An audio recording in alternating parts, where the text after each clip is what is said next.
हे दोस्तों, आप सबका मेरे चैनल पे स्वागत है। तो आज मैं आपको एक्सप्लेन करने वाला हूँ 2023 में रिलीज हुई एक एक्शन थ्रिलर मूवी जिसका नाम है रत्तम। सो चलिए विदाउट वेस्टिंग टाइम इस तमिल मूवी का एक्सप्लेनेशन स्टार्ट करते हैं। तो मूवी स्टार्ट होती है वनम नाम के एक न्यूज चैनल से। उन्होंने एक एक्टर के खिलाफ कुछ बुरा भला कहा था। उसी का गुस्सा लेकर एक आदमी पूरे नशे की हालत में उनके ऑफिस में घुस जाता है। वो रिसेप्शन पे कह रहा था कि उसे मालिक से मिलना है। उसकी आवाज सुन के चेजियन वहां पे आ जाता है। उसी ने उस न्यूज को एडिट किया था। वो आदमी जब चेजियन से नाम पूछता है उसके बाद वो उसे वहीं पे मार देता है। चिल्ला चिल्ला के कह रहा था कि अगर मेरे हीरो के बारे में कुछ भी गलत लिखोगे उसका अंजाम ऐसा ही होगा। ये देख के सब लोग शौक रह जाते हैं। चेजियन की मंगेतर कीर्ति भी वहीं पे थी, तो वो सबको चिल्ला के कह रहे थे कि जल्दी से एम्बुलेंस बुलाओ, लेकिन सब लोग शौक थे। तभी वहां के दो गार्ड्स आकर उस आदमी को पकड़ लेते हैं। उसके बाद पुलिस भी आते हैं, लेकिन तब तक देर हो चुकी थी। चेजियन की मौत हो चुकी थी। और ये सब इंसिडेंट्स राजेंद्र नाम का एक आदमी बाहर खड़े होकर आराम से देख रहा था। ऐसा लग रहा था कि यह सब कुछ उसी ने प्लान किया है। इसके बाद कहानी कुछ महीने आगे बढ़ती है, जहाँ पे हम देखते हैं रंजीत कुमार, जो कोलकाता में था, अपनी बेटी को लेकर अकेला ही रह रहा था। घोड़ों के तबेले में उन्हें ट्रेन करना वही उसका काम था, लेकिन उसे देख के लग रहा था कि वो थोड़ा सा डिप्रेस्ड है। इसीलिए हर शाम वो बार में जाके बहुत सी ड्रिंक करता। उसका और बेटी का रिश्ता बहुत अच्छा था। दोनों हंसी खुशी रह रहे थे। तभी एक दिन कुमार के मुंह बोले पापा, यानी कि वनम न्यूज के ओनर, जिनका नाम था पांडियन, उन्हीं का बेटा था चेजियन। तो पांडियन ने ही कुमार और चेजियन को न्यूज रिपोर्टिंग सिखाई थी। दोनों मिलके वनम न्यूज चैनल बहुत अच्छे से चला रहे थे, लेकिन कुमार के साथ कुछ इंसिडेंट होने के कारण उसने न्यूज रिपोर्टिंग छोड़ दी थी।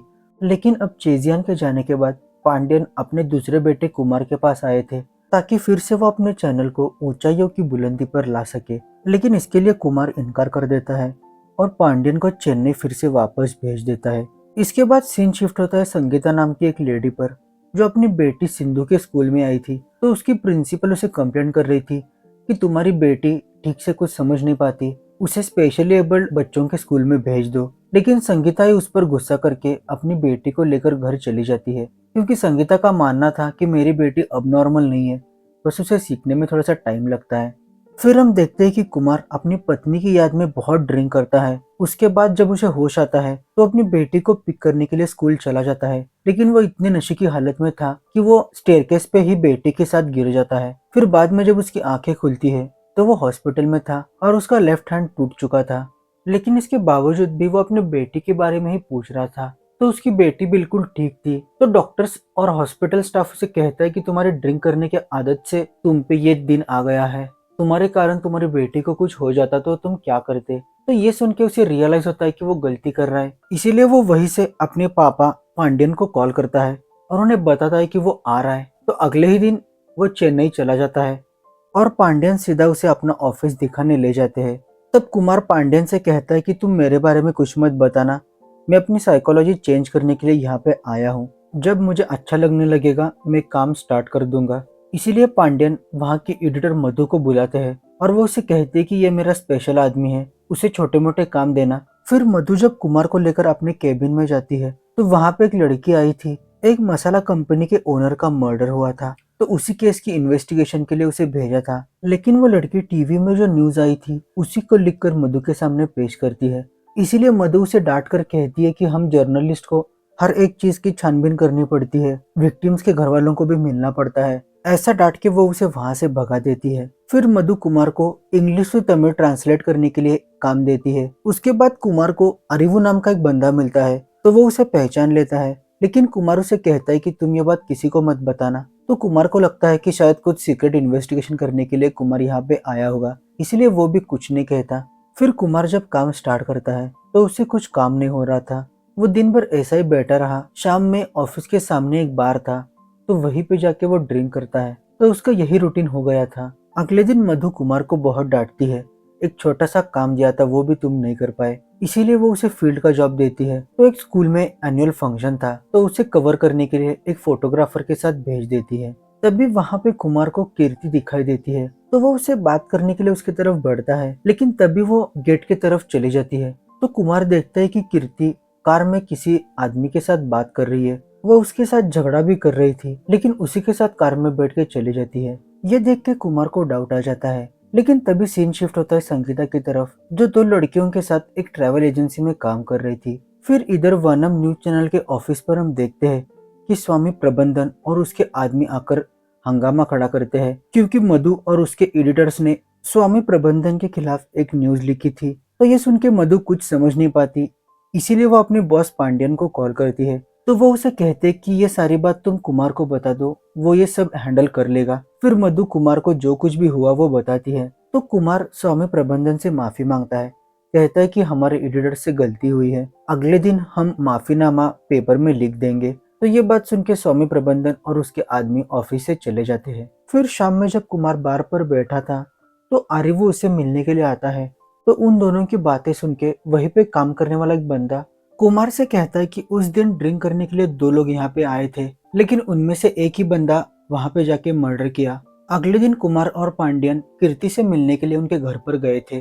तब कीर्ति बहुत ही डरी हुई थी, उसके हाथ से चाय भी गिर जाती है। कुमार समझ जाता है कि कुछ ना कुछ गड़बड़ है, इसलिए वॉशरूम का बहाना बनाकर वो उसके रूम में चला जाता है। वहाँ पे उसे एक मेल के शूज दिखाई देते हैं। तो कुमार समझ जाता है कि यहाँ पे कोई ना कोई आया था या फिर छुपा हुआ है। फिर पांड्यन और कुमार जब घर से निकलते हैं तो कुमार पांड्यन को बताता है कि मुझे चेजियन के केस में कुछ ना कुछ गड़बड़ लग रही है। इसलिए अगले दिन पांड्यन इस केस को इन्वेस्टिगेट करने वाले डीसीपी विमल राज को बुला लेते हैं। तब वो कुमार को बताता है कि केस बहुत ही सिंपल था, जिसने मर्डर किया वो सब सीसीटीवी में कैद है और उसी ने मर्डर की कबूली भी दी है, जिसके कारण ये केस अब क्लोज हो चुका है। लेकिन फिर भी कुमार को इस पर डाउट था। तभी हम देखते हैं कि एक कलेक्टर ग्राउंड पर काम कर रहा था। तभी एक बंदा आकर उसे ट्रक के सामने ढकेल देता है, जिसके कारण उसकी वहीं पे मौत हो जाती है। उस बंदे ने ऐसा इसीलिए किया क्योंकि उस कलेक्टर ने कुछ कास्ट के लोगों को गांव में आने से मना किया था। ये बात सुन के मधु शौक रह जाती है, क्योंकि उस कलेक्टर ने सैंड माफिया के खिलाफ बहुत से स्टेप्स उठाए थे और उसी के ऊपर मधु अपना एक आर्टिकल लिख रही थी। तभी वहां पे स्वामी प्रबंधन के आदमी आ जाते हैं। इस बार मधु ने उनके खिलाफ चाइल्ड एब्यूज पर आर्टिकल लिखा था और उसी को लेकर झगड़ा करने के लिए वो लोग यहाँ पे आए थे, लेकिन कुमार उन सबको पीट कर अपने ऑफिस से भगा देता है। फिर रात में कुमार को कुछ ऐसे इंट्यूशंस आते हैं जिसके कारण वो ऑफिस चला आता है और अपना काम स्टार्ट कर देता है। फिर सुबह जब मधु आती है तो कुमार मधु और आरिवू को ऑर्डर देता है कि ये मर्डर केसेस से रिलेटेड मुझे सारी इन्फॉर्मेशन 2 घंटे में चाहिए। तो ये बात मधु को हजम नहीं होती, इसीलिए वो ये बात लेकर अपने बॉस पांड्यन के पास चली जाती है। तब वो उसे कुमार की असलियत बताते हैं। तो मधु ने कुमार की बुक्स पढ़ी थी। तो मधु पूछती है कि अब उनकी हालत ऐसी क्यों है। तब वो बताता है कि कुछ सालों पहले उसने लव मैरिज की थी और उसकी वाइफ 7 महीने प्रेग्नेंट थी। एक प्रोजेक्ट के सिलसिले में उसे तिब्बत जाना पड़ा और यहाँ पे उसकी वाइफ को लेबर पेन स्टार्ट हो गए। तो कुमार ना होने के कारण उसे हॉस्पिटल ले जाने में टाइम लगा, जिसके कारण उसकी हॉस्पिटल में ही मौत हो जाती है। लेकिन उसकी बेटी बच जाती है। तो कुमार को लग रहा था कि उसके कारण उसकी वाइफ की मौत हो गई है।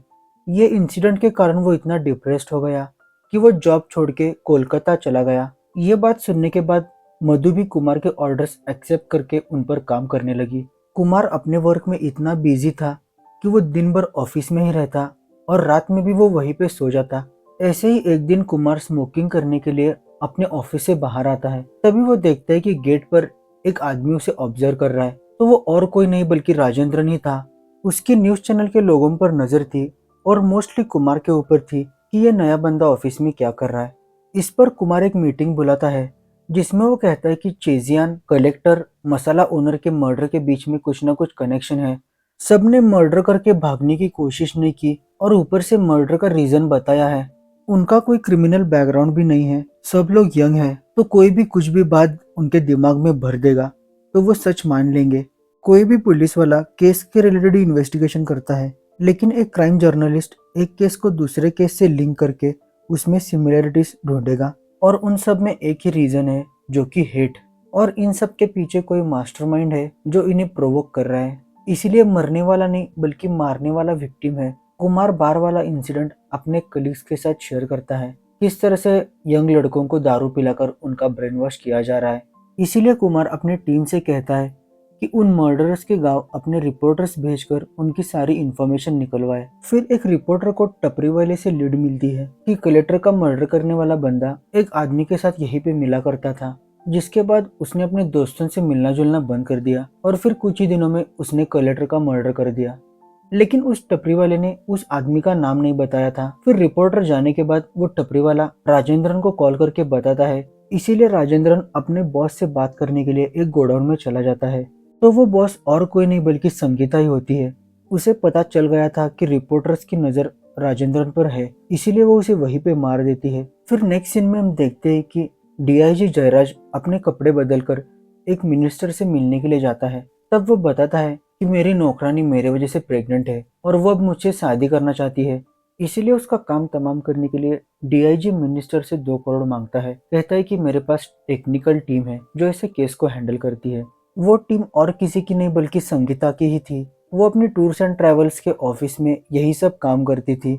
इसमें भारती नाम की एक आईटी वाली लड़की उसकी हेल्प करती थी। इधर कुमार जब राजेंद्रन के घर पर जाता है तो उसे पता चलता है कि 4-5 दिनों से राजेंद्रन घर पर ही नहीं आया है।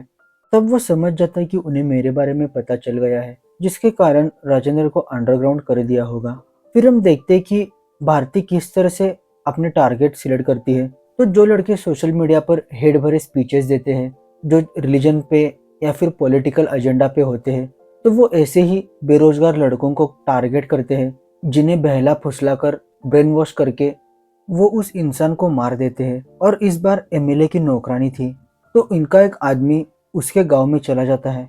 उसी के कास्ट के एक लड़के को पकड़कर अपने कास्ट के बारे में बहुत कुछ बड़ा चढ़ा के कहता है। ऐसे ही 2-3 दिन उसे दारू पिलाकर, उसे अलग अलग बड़ी बड़ी बातें सुनाकर उसे कहता है कि हमारी कास्ट की ये लड़की दूसरे कास्ट के लड़के से प्रेग्नेंट है, तो अगर मैं यहाँ पे होता तो मैं उस लड़की को मार ही देता। लेकिन वो लड़का होशियार था, वो कहता है कि उसकी जिंदगी, वो जो करना चाहे कर सकती है। तो ऐसा कह के वो वहां से चला जाता है। तो इस तरह से संगीता और उनके लोगों का पहला टारगेट मिस हो जाता है। इधर एक दिन कुमार कीर्ति के घर पर जाता है। तब वो उसे पूछता है कि तुम्हें कोई प्रॉब्लम है क्या। ये सुन के कीर्ति रोने लगती है और वो अपने अंकल के बारे में बताती है कि बचपन से ही वो उसे मॉलेस्ट करते आए हैं। जब उन्हें पता चला कि मेरी शादी चेजियन से होने वाली है, उसके बाद उनका बर्ताव थोड़ा सा ठीक हो गया था। लेकिन चेजियन के जाने के बाद वो फिर से उसे मॉलेस्ट करने लगे थे। और उन्होंने कीर्ति को बताया भी था कि चेजियन को उसी ने मरवाया है और अगर तुम भी कोऑपरेट नहीं करोगी तो उसी की तरह तुम्हें भी मार दूंगा। तो इसी डर के कारण कीर्ति अपने अंकल की शिकार बन चुकी थी। तो ये सुन के कुमार को बहुत गुस्सा आता है और सीधा वो उसके अंकल के घर पे जाके उसे बहुत पीटता है। उसे पूछता है कि तुमने चेजियन को कैसे मारा। तब वो बताने लगता है कि एक बिजनेसमैन के हेल्प से बहुत से पैसे खर्चा करवा के मैंने उसको मार दिया। फिर कुमार जब उस बिजनेसमैन के बारे में इंफॉर्मेशन निकालता है तो वो बिजनेसमैन एमएलए का खास आदमी था और अभी वो आउट ऑफ इंडिया था। ये बात जब कुमार अरिवू मधु डिस्कस कर रहे थे, तब मधु कुमार को एक आईटी एक्सपर्ट सैम के बारे में बताती है। तो इसी के हेल्प से वो उस बिजनेसमैन को पकड़वा सकते थे। फिर अगले दिन कुमार जब सैम से मिलता है तब वो कहता है कि ऐसा काम करने में सिर्फ 4-5 लोग ही एक्सपर्ट है और उनसे वो पिछले साल बेंगलोर में मिला था। फिर उन सबकी इन्फॉर्मेशन निकालने के बाद पता चलता है कि सब लोग किसी न किसी कंपनी में जॉब कर रहे हैं और सोशल मीडिया पे एक्टिव है। लेकिन भारती नाम की एक लड़की कहाँ जॉब करती है कोई इन्फॉर्मेशन नहीं है और सोशल मीडिया पे भी वो अवेलेबल नहीं है। तब सैम कहता है कि इसे ढूंढने के लिए हमें एक कॉन्टेस्ट रखना होगा। इस हैकिंग के कॉन्टेस्ट को भारती जीत जाती है और सैम को उसकी लोकेशन मिल जाती है। फिर अगले दिन कुमार भारती से मिलने के लिए संगीता के टूर्स एंड ट्रैवल्स कंपनी में चला जाता है। तो भारती पहचानने से मना कर देती है। उसका नाम तो निशा है, वो भारती के बारे में कुछ नहीं जानती। ये सुन के कुमार वहां से चला जाता है। अब निशा को भी पता चल गया था कि मीडिया वालों को भारती के बारे में पता चल गया है, इसीलिए वो अपने घर में ही अपनी जान दे देती है। ये बात जब कुमार को पता चलती है तो सब लोग कहने लगते हैं कि अगला टारगेट कुमार ही होगा। लेकिन कुमार कहता है कि अगर मुझे मारेंगे तो पुलिस इंक्वायरी हो सकती है, लेकिन अगर मेरी कमजोरी पकड़ेंगे तो मैं कुछ नहीं कर सकता। और वो समझ जाता है कि उसकी कमजोरी उसकी बेटी है। इधर संगीता भी कुमार के बेटी के बारे में सारी इन्फॉर्मेशन निकाल लेती है और वो डिसाइड करती है कि वो उसे मार देगी। लेकिन तभी कुमार अपनी बेटी को लेकर संगीता के घर पे चला जाता है। बहाना बनाकर कहता है कि मैं यही पड़ोस में रहने के लिए आया हूँ, ये सोसाइटी कैसी है। तो संगीता समझ जाती है कि कुमार को उसके बारे में पता चल गया है। लेकिन वो कहती है कि मेरे सर पे बहुत बड़े लोगों का हाथ है, अगर मैं अपना जुर्म कबूल भी कर लूँ तो कोई भी मुझे अरेस्ट नहीं करेगा। और ऊपर से वो कुमार को ही अपनी बेटी को लेकर धमकाती है। इसीलिए कुमार अरिवू के साथ मिलकर एक प्लान बनाता है। संगीता के ऑफिस के एरिया में रातों रात मरे हुए चूहे फैला देता है। तो हर तरफ यही न्यूज चल रही थी कि यहाँ पे प्लेग की महामारी आ गई है, जिसके कारण पूरे एरिया को सील किया जाता है। ये न्यूज जब संगीता को पता चलती है तो वो समझ जाती है कि ये सब कुछ कुमार ने ही किया है, क्योंकि वहाँ पे संगीता के सारे सर्वर्स थे और उनका सारा रिसर्च डाटा भी था। तब वो डीआईजी से कहती है कि वो सारा डाटा मुझे चाहिए, क्योंकि वो भारती ने बनाया है और भारती भी अब नहीं रही। वो डाटा मेरे लिए बहुत इंपॉर्टेंट है और अगर वो डाटा प्रेस में चला गया तो मेरे साथ साथ तुम भी फंसोगे। इसीलिए डीआईजी फेक टेररिस्ट का बहाना बनाकर संगीता और उसके सारे सर्वर्स को सेफली वहां से निकालकर पुलिस हेडक्वार्टर्स के पास रख देता है। ये सब कुछ कुमार बस देखता ही रह जाता है। इसीलिए वो डीसीपी विमल राज से मिलता है। सारा मामला एक्सप्लेन करने के बाद वो भी समझ जाते हैं। इसीलिए उसी रात डीआईजी जयराज को वो फॉलो कर रहे थे, तो उसके कार में थोड़ा बहुत डाटा था जो वो लेकर संगीता के पास जा रहा था। तो विमल राज उसे रोक लेता है, लेकिन अगर ये डाटा पुलिस के पास चला जाता तो डीआईजी और संगीता की सारी असलियत बाहर आ जाती। इसीलिए डीआईजी उस कार को शूट कर देता है और खुद को भी खत्म कर देता है, जिसके कारण पुलिस वालों को कुछ भी सबूत नहीं मिलता। लेकिन कुमार समझ जाता है कि इतनी सी कार में बस थोड़ा ही डाटा आ सकता है और बाकी का बहुत सा डाटा अभी उस पुलिस वैन में ही होगा। इसीलिए रात में ही वो उस पुलिस हेडक्वार्टर की कार में घुस जाता है और वहां से उसकी सारी सीडीज निकालकर एक बैग में भरकर वो सारा डाटा हासिल कर लेता है। ये डाटा के हेल्प से बहुत से मिनिस्टर, बिजनेसमैन सबको अरेस्ट किया जाता है। लेकिन संगीता इंडिया छोड़कर थाईलैंड भाग जाती है, जहाँ पे वो अपनी अलग आइडेंटिटी बनाकर रहने लगती है। तभी एक दिन संगीता को वनम न्यूज चैनल से एक लेटर आता है जिसमें लिखा था happy holidays, don't come back. तो ये मूवी से हमें ये मैसेज दिया है कि किस तरह से आजकल यूथ बिना कोई इन्फॉर्मेशन के अपनी वीडियोस पोस्ट करती है और इन्हीं डाटा का गलत इस्तेमाल किया जाता है। एंड इसी मैसेज के साथ ये मूवी एंड हो जाती है। तो आपको ये रत्तम मूवी कैसी लगी जरूर मुझे कमेंट सेक्शन में बताना, और अच्छी लगी होगी तो मेरे चैनल को जरूर सब्सक्राइब करना। Thanks for watching the video.